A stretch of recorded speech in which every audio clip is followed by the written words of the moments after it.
which should be pretty straightforward. It grows, we eat, digest, excrete, and any nutrients our bodies don't use go back into the soil. And so the cycle begins all over again. Simple. So why then is our global food system so topsy-turvy? It emits greenhouse gases and fuels climate change, degrades land, pollutes soil and water, and wipes out wildlife, including insects and other animals that pollinate our crops. So it's actually robbing us of our ability to feed ourselves. And at the same time, we're wasting what we've got. A whopping 1.3 billion tonnes of perfectly edible food gets binned each year, while nearly 700 million people go hungry. So it's a real conundrum, but there are simple fixes. Basically, produce food sustainably and don't waste it. And markets like this one here in Qatar, which sell local and organic produce, are signs that these ideas are catching on. In this programme, we'll meet the Kenyan smallholders who are working with soil scientists to produce more and restore degraded land. And our first stop is South Korea, where one of the world's most successful recycling programmes is putting food waste to good use.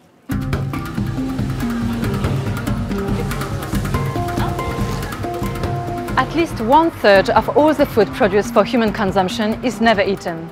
In developing countries, it is usually lost or wasted before it reaches the shop shelves, when it's produced, stored or transported. And in wealthier countries, it is largely the retailers and the consumers who are responsible for sending food to the trash bin. South Korea is leading the way when it comes to handling food waste.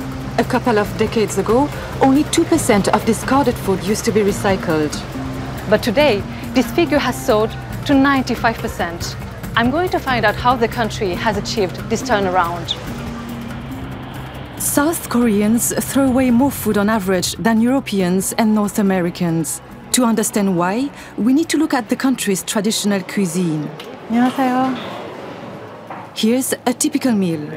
Along with my main dish, I'm having eggs, salad, and an assortment of vegetables. And it all comes for free. These side dishes, called banchan in Korean, are often left untouched, and whatever remains goes straight to the garbage can. 아깝지 않아요? 음식 하나 손 안 댔어도요. 네, 다 버리는 거예요. Mr. Sol, who runs this restaurant, thinks this centuries-old tradition has become a burden. 실질적으로 반찬은 많았지만 음식물 쓰레기가 나오질 않았습니다. 그냥 가축이나 다른 밑에 사람들이 먹고 그래서 그렇게 문제되질 않습니다. 그 쓰레기를 처리하는 비용도 많이 들어가고 음식을 많이 만들었지만 그 비용까지 계산해서 음식값도 올라갈 수밖에 없는 거예요. 저희 매장에서는 음식물 찌꺼기 60kg 정도 나오는데 그거는 우리 자체에서 어떻게 해결할 수가 없기 때문에 음식물 처리 업체가 있습니다. 그 업체와 계약을 해서 그 업체들이 와서 다 수거해 갑니다. Behind the scenes, a team from a startup called 2B1 gathers data to calculate how much Mr. Sol has to pay for his monthly trash output, together with the 100 other food outlets in this mall.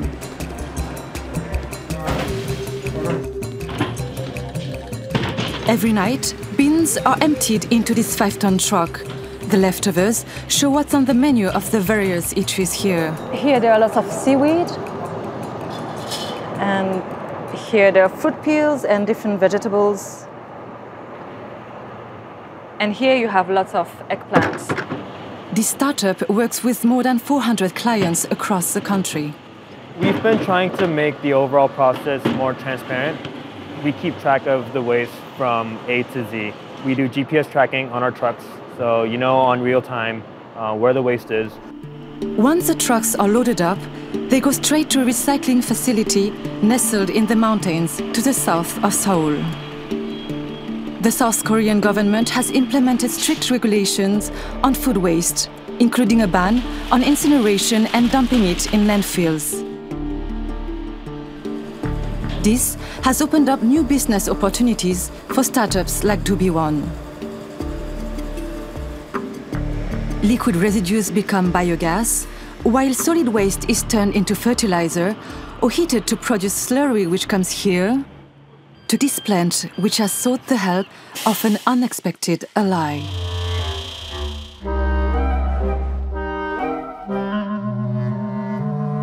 black soldier fly larvae. These are able to transform almost any kind of organic waste into high-quality protein. You want to try? Sure. So they could eat up to twice their body weight. Oh. They have 4 cages in each incubator, and in each cage we put around 30 to 40 kilos of food waste, and they actually treat all that in a day. In one day? In one day. We are about to feed thousands and thousands of hungry maggots. Breakfast time? Yeah, breakfast time.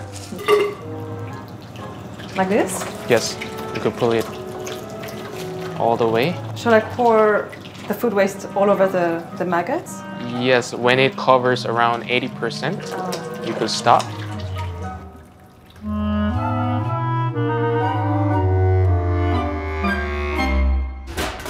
After 9 to 10 days, most of these larvae are harvested and then processed into protein-rich meals for animals, such as poultry and fish. The rest are taken to a different enclosure where they transform into adult flies, which then breed, producing more waste-guzzling offspring. The food waste has been processed into the feed for the black soldier fly to being used for the animal feed. Those animal feed is being fed to the animals, and those animals are eaten by the human beings. So those kind of virtual cycle actually works very environmental friendly way. With all the resources that go into producing uneaten food, together with the gases generated when it decomposes, food waste is responsible for up to 8% of global greenhouse gas emissions.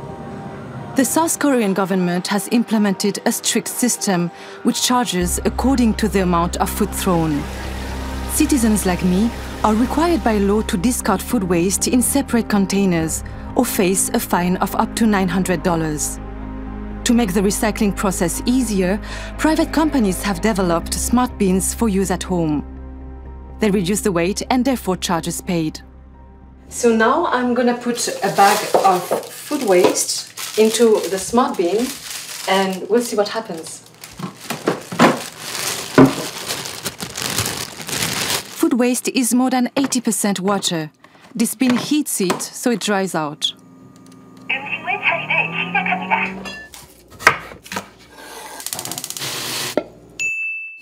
After 3 hours of processing, well, it's cooked. As you can see, it takes much less space. There are several disposal methods in Seoul. In my case, I need to buy these biodegradable rubbish bags. With this system, I'm more conscious about the amount of waste I discard. My leftovers will end up in one of the 35 plants dedicated to food waste recycling in the capital and its neighborhood. In some residential districts in the south of the city, high-tech bins like this are more than mere receptacles for scraps. 안녕하세요. 안녕하세요. 어서 오십시오. 주민들께서 직접 가정에서 나온 음식 폐기물을 직접 쓰레기 봉투에 담아 오셔서 투입구의 앞에서 카드를 찍으시고 그 이후에 개폐구가 열리면은 음식물을 쏟아 부으신 다음에 산정 무게가 나오게 됩니다. 내가 배출한 음식물 쓰레기가 어느 정도 양이 되는지 확인을 하신 후에 닫히게 되는 거죠. After being fermented for a week, food waste comes out as compost. It's being used by residents of this apartment block to fertilize a shared garden. Mrs. Lee has dedicated her free time to urban farming for the past 5 years. 보여드릴게요. 저기 약간의 음식 냄새도 약간 나요. 아, 한번 제가 만져봐도 될까요? 네, 조금 만져보세요. 냄새, 지금 음식물 냄새가, 이게 음식물 냄새예요. 고소한 냄새가 나는 거예요. 이거 한번 뿌려볼까요? 네네. 우리 한번 밭에다가 테리를 한번 줘보게요. 네네. 네. 얼만큼? 네. 많이 뿌리지 마시고 네. 적당하게 뿌리세요. 조금.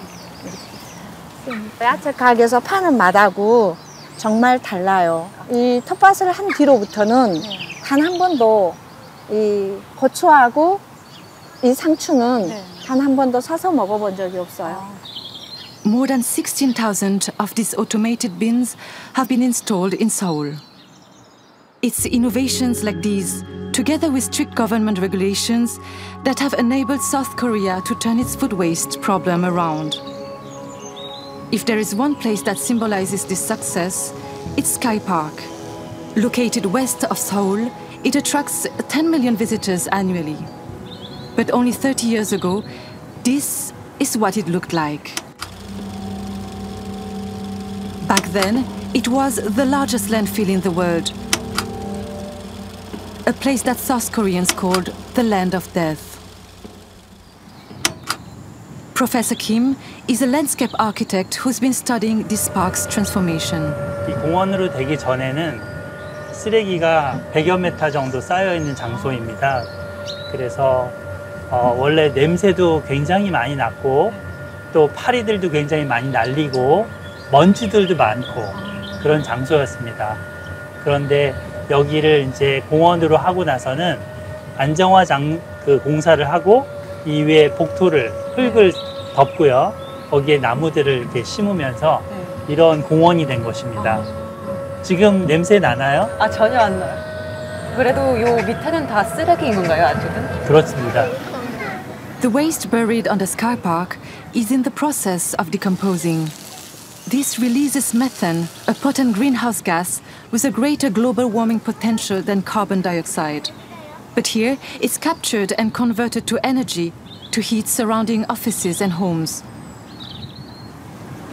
일단은 여기가 환경적으로는 생물 종 다양성 측면에서 굉장히 많이 증가가 됐습니다. 처음에 이제 얼마 안 되던 거에서 식물종들, 동물종들이 늘어났고요. 그러다 보니까 이 공원을 이 쓰레기 매립하기 전의 상태, 뭐 새들이 날아오고 그런 상태처럼 바뀌어가고 있는 거죠. I feel that behind the transformation of this landfill lies a useful lesson. Recycling alone will not solve the problem. It takes a lot of time and money to heal from the damage caused by the excessive amount of food waste we discard. This park serves to remind us that the very first step needs to be to change our habits and throw away less. In 2015, we filmed with Adam Smith, founder of the Real Junk Food Project, which intercepts and redistributes food that would otherwise be wasted. At the time, a network of 25 cafes around the UK served meals made from rescued food. And since then, Adam's helped create over 120 projects in the UK and 6 other countries, and 7,000 tonnes of food has been saved in the bin, which shows, of course, how successful the project is, but also that the problems only got worse. So we're at the Kindness Warehouse at the Real Junk Food Project in Leeds.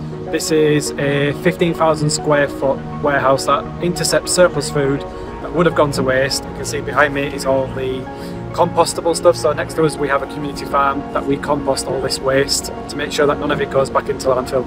We see beautiful fruits and vegetables and lots of very expensive products that come in, like nuts and seeds and high value kind of niche products going to waste when you know there's so many people that can't afford to get access to this food. This amount of food symbolises a lack of relationship to the sources of food, but also it's the resource that go into producing all of this for it to be shipped all over the world, stored in single-use plastics and then to be dumped or wasted.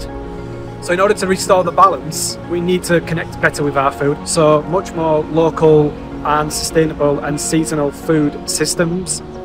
I think it's more crucial now than ever, given how quickly climate change is affecting every single one of us globally, that we consider our impact much more in terms of the food that we purchase. The seasonality of food, the sustainability of food, the packaging that's on the food, where it's sourced from. There's a lot that we can do as consumers, and there's lots and lots of projects that you can get involved in that deal with food waste, but it also starts at home about how much we purchase and how much we waste. As we go about our busy daily lives eating, if we're lucky enough, our 3 meals a day, it's so easy to forget where our food comes from and how challenging it can be to produce. But a lot of what gets binned comes from smallholder farmers from around the world, and it's them who are struggling most to cope as climate change intensifies and soil health declines. And for our next story, we're off to Africa, which is one of the continent's hardest hit.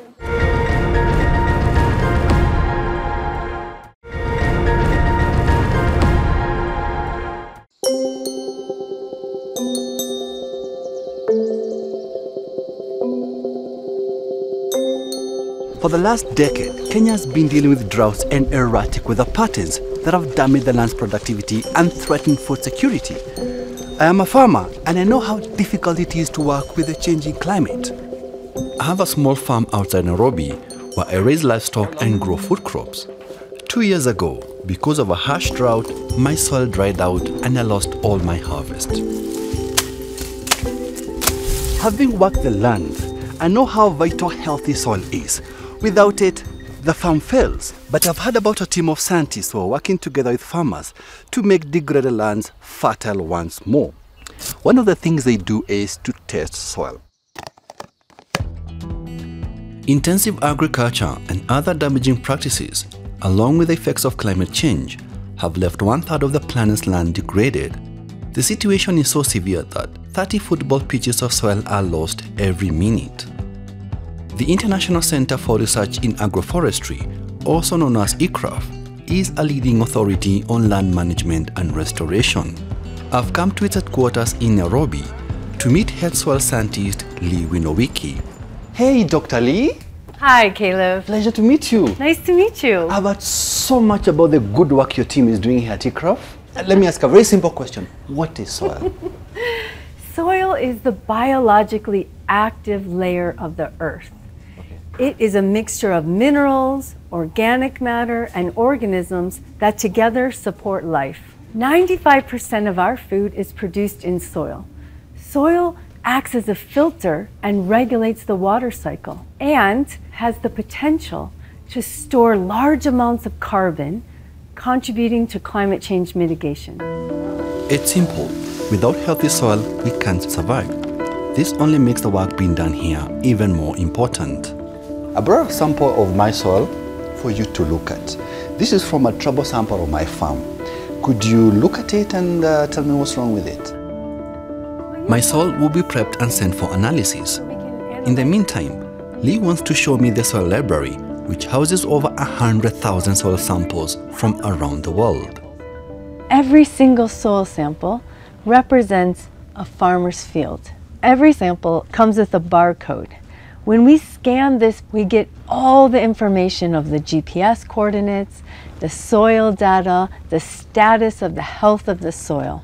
All of these samples are collected with farmers. We have a very important engagement with farmers to understand their local knowledge about soil ecosystems. Nutrient levels are key to soil fertility. The team here have an efficient way of measuring them. This is a machine that we use to analyze soil sample, just to look at different nutrient levels in the soil using light, just light. No chemicals? No chemicals. We place the sample on top of the infrared light coming from the instrument. You get a soil fingerprint that tells you the levels of different nutrients. From that, you can use that data and knowledge to know what to do with your farm.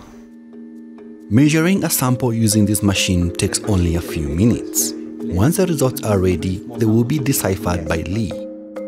In the meantime, my next stop is a living soils lab, where my soil is being analyzed for another component vital for its health: creepy crawlies. It looks okay, but the organisms are not there, and the organisms play a role in binding that soil to form firm and compact soil, which can absorb nutrients, which can keep the soil stable, and which, if it rains, it cannot be eroded. They also make the soil fertile in that they eat organic matter and then pass through their intestines, and then it is released into the soil. I have another soil which has come from the neighboring county, one of the farmers. I see a bag. Yes. This one has some bugs. This is an earthworm. How come mine doesn't have? You've over-cultivated your land. Yes, I have. You use a lot of fertilizers, which may make the soil to be very acidic. And when the soil is acidic, earthworms will move away. They will look for better places which the soils are good. From macroorganisms we can see to the bacteria, fungi, and other microorganisms we can't, the ground under our feet is teeming with life. In fact, there are more organisms in 1 tablespoon of healthy soil than there are humans on Earth. But that is just one aspect of the soil ecosystem. Water, air, nutrients and minerals like nitrogen and potassium are all part of the rich mix that enables soil to support life, together with organic carbon, which is found largely in decomposing plant and animal matter. It's a fine balance and one that is easily destroyed by unsustainable land management practices, such as the use of chemical fertilizers, pesticides and intensive plowing. My results are ready, so I meet up with Lee again. We like to use soil organic carbon as a key indicator of soil health. So your soil has about 2% carbon. Is that a good thing or a bad thing? We like to encourage farmers to have more than 0.5%. So you're well above that threshold. Another key nutrient is nitrogen. So your nitrogen is within the normal range for agricultural soil. I'm relieved that, even without organisms like worms, my soil is relatively healthy, but I'm from an area of Kenya which usually receives rain. Lee wants to show me soil from a farmer living in a harsher region. Urbanos is a farmer we've been working with in eastern Kenya. We have some samples where Urbanos has been applying agricultural restoration options on his farm. After 2 years, Urbanos has doubled the soil organic carbon in his farm. We are able to learn how these restoration options influence soil health, but also by Urbanos working with eCraft, we're able to feed back this information through one-on-one conversations, focus groups discussions, to really show how his soil is improving through his management practices. I want to find out more about regenerative techniques, and so I'm off to visit Urbanos. We are driving through eastern Kenya, and as you can see, it's way drier than it is in the highlands where I farm. I'm looking forward to learn from Urbanos how he's been able to make his land more productive despite farming in a semi-arid region.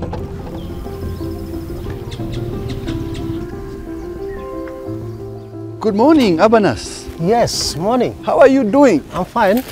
All right. Yeah. Who is this with you? This is my wife. All right. Anastasia. Anastasia, pleasure to meet you. Welcome. What are you doing? It looks like you're digging up a latrine or something. This is a basin. Actually, the purpose of the basin is to collect water during the rain season, because in our area it will rains just heavily for a short period. So, Urbanos, can I give it a try? Yes, you can. Water harvesting techniques like this are useful in drought-prone regions. Urbanos wants to show me some of the other sustainable methods he's been trialing on his farm. This is where we are doing intercropping. You can see the spinach. Yes. We have kales. Okay. Also, we have a pumpkin. As you can see here, our area is very dry, so we are planting it as a cover crop. Will help us in reducing the rate of evaporation, so our soil would get dry so easily. This is the pawpaw, so big. Wow! They look nice. How does it make you feel when you see your children eating the lovely pawpaws? I feel good, I feel very proud, and I feel very good when I'm not buying them from the market. They are in my farm. 3 years back, my land was like this. Like this? Yeah, it was exactly like this, even more worse. But now, as you can see, after practicing these technologies, that is water harvesting, agroforestry, mulching, using manure. Yes. Now my land from those years is looking better. As you can see, it's more green. It's like a little Garden of Eden. Exactly. More than 2,500 farmers in eastern Kenya are working with eCraft, sending soil samples, trialing techniques, and sharing their successes and failures. Urbanos is a community facilitator. Farmers from around the county come to learn from him about methods that could help them. His farm shows how restorative practices can heal the land. Not only is his crop yield up by more than 70%, but with its increased carbon content, his soil is helping in the fight against climate change. As farmers in Kenya, we are definitely dealing with a difficult period, but there is hope in building a resilient earth. We are at a tipping point, but if we can restore our soils and these interventions are scaled up, we have a fighting chance. Food represents so much more than a plate full of protein or a fork full of pleasure. It's about everything that goes into it. So the soil, the water, the fuel to transport it to market, the electricity to cool it down, the labour to produce it, often, as we've seen, in really tough conditions. So waste food, and all that goes to waste too. The natural world works in cycles, and we, of course, are part of it. And our survival is not just about reaping what we sow, but about using nature's resources wisely and giving back wherever we can. So really, it's about respect for the earth, for everything that we eat, and for the people who keep our food cycle going.